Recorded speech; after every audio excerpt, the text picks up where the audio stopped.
What if everything you've ever been taught was a lie? What if the pain you carry, the emptiness you feel, isn't a flaw, but a message? The Gnostics, ancient seekers of forbidden truths, warned us. This world is not what it seems. Not a gift, not a test, but a prison. A false god rules it, feeding on fear, drowning your soul in illusion. They told us, you were not born to obey, to suffer, to forget. You were born of light, eternal, sacred, free. And the chains that bind you were made in your mind. Now, it's time to remember, to awaken, to escape, because the keys were always inside you. What if everything you've ever known was a lie? What if the world you call real, your job, your relationships, your identity, was nothing more than a flickering dream inside a prison you cannot see? Not a prison of walls and iron, but a prison of illusion, forged from false beliefs, systems, and desires. Long before modern science dared to question reality, the ancient Gnostics had already seen through the veil.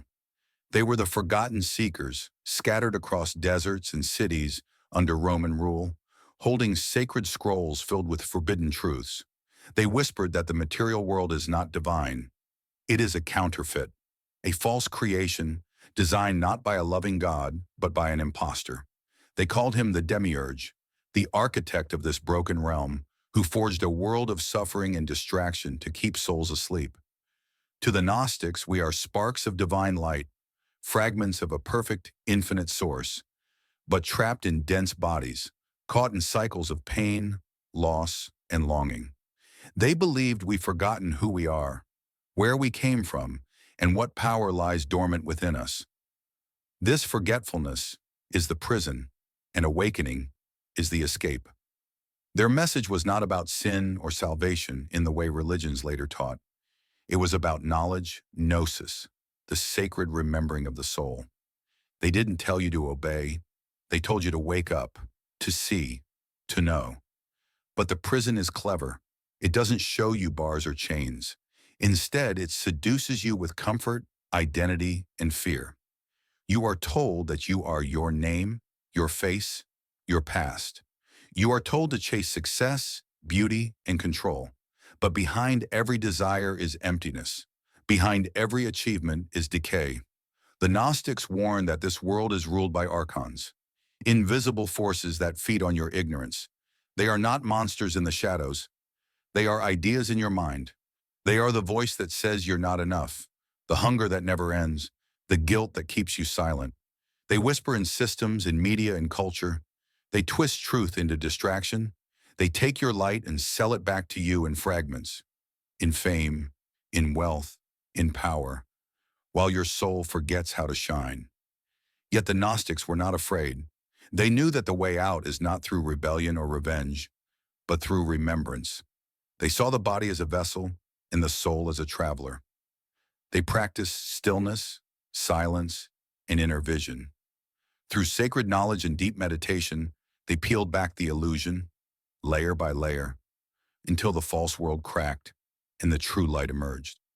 They believed that when you remember your origin, when you feel the divine source burning in your chest, the Archons lose their grip, because their power lies in your forgetfulness, and your awakening is their death. The great awakening begins, but awakening is not gentle. It is not the bliss of a quiet sunrise. It is a storm that shatters everything false inside you. When the soul begins to stir, the world fights back. The matrix trembles. You begin to question things that once seemed sacred. The rules, the gods, the promises of comfort. Doubt is not a weakness. It is the first crack in the wall.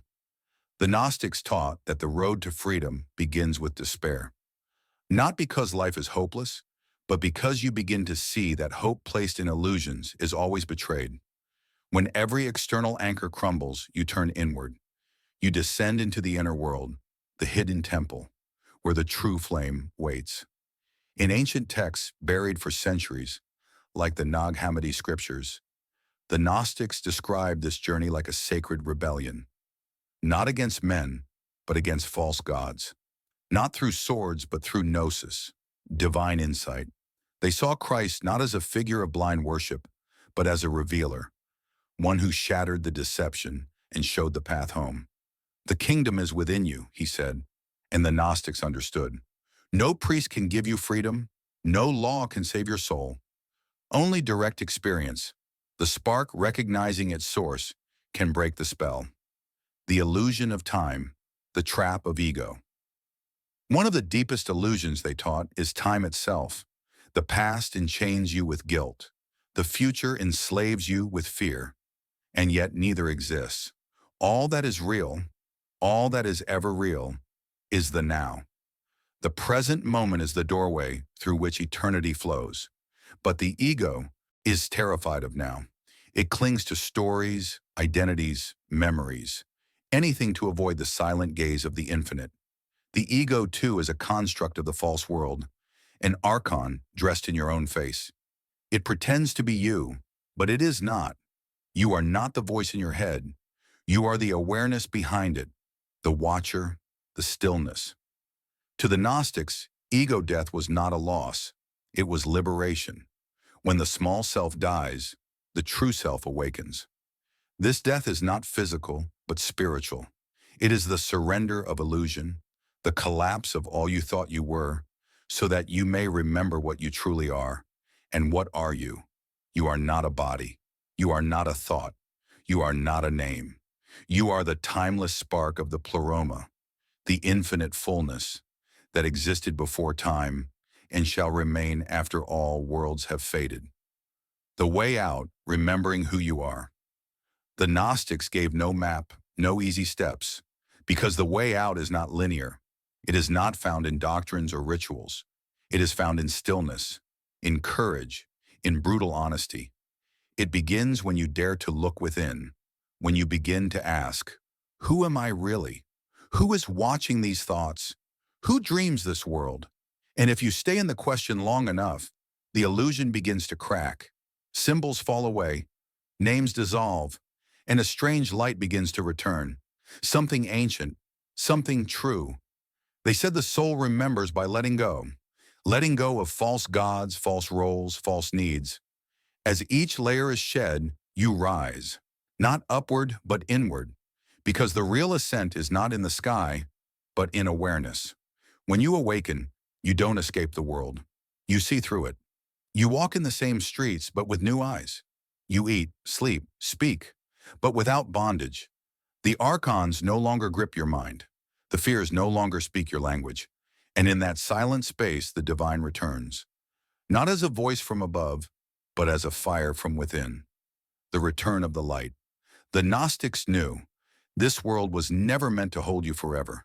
It is a school, a test, a dream. And like all dreams, it ends when you awaken. Their voices were buried, their books burned, their names erased. But the truth cannot die. It rises again, like embers under ash, whispering to those who are ready. And if you're still watching, maybe you are. Maybe your soul has waited lifetimes for this moment. Maybe the suffering you've known wasn't punishment, but a call to wake up, to break the wheel, to come home. The Gnostics don't ask you to believe, they ask you to remember. Remember the place before fear, the sound before words, the self before identity. And when you do, you'll know. You'll know that you were never broken. You were never lost. You were only dreaming. But now, it's time to wake up. The lost light in all of us. There is a truth hidden in every sorrow you've ever carried, that even your deepest wounds were doorways. The Gnostics believed that suffering, when faced with awareness, cracks the shell of the false self. Pain is not the enemy. It is the whisper of your soul, begging you to wake up.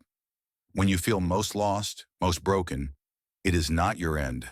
It is your beginning. The shattering of illusion is violent, yes, but only because the illusion held you in chains. The light you seek has never left you. It was only buried, under roles, under fear, under forgetting. In a world ruled by appearances, remembering who you truly are is an act of rebellion. When you say no to the illusions of status, competition, and control, you begin to reclaim your divine inheritance. You are not here to conform. You are not here to obey. You are here to remember. You are here to awaken. And as you do, you become dangerous, not to others, but to the system that feeds on your blindness. The Archons fear a soul that remembers, because a soul that remembers cannot be bought, controlled, or silenced. The hidden flame and the silent ones. Throughout time, there have always been those who remembered. Quiet travelers, mystics, seekers. They left clues in stone and story, in whispered chants and ancient texts. The Gnostics were only one voice in a chorus that spanned centuries. From the deserts of Egypt to the temples of India, from the caves of Tibet to the fires of the Druids. They all spoke of the same thing, a hidden flame, a divine center, a light uncreated by any god of this world. These silent ones didn't seek to convert. They sought to awaken. Their words were not meant to comfort, but to disturb. Not to build new temples, but to burn the old ones within you. Their task was sacred, to guard the spark, to keep the path open, even when the world forgot. You may have met them, not in robes, not in rituals, but in the eyes of a stranger, in the words of a book, in the silence of your own suffering. They appear when you're ready, because the path is not outside you. It's been waiting in your soul all along. The last door. In the end, there is only one door left to walk through. The one that leads inward. The Gnostics taught that this final step cannot be taught, only taken. It is a step into the unknown, a surrender of control, a leap without a net. The ego will scream, the mind will resist. But if you have come this far, you already know. You were never the mind, never the fear. You were always the light watching the storm. And so, walk, close your eyes to the world, and open them within. Let go of names. Let go of roles. Let go of time. Let go of everything. And in that empty silence, the flame will find you. You will not see it with eyes nor hear it with ears. You will become it. You will remember not with thoughts, but with being. And you will know the world was never your prison. Your forgetfulness was. But now you remember, and that is your freedom.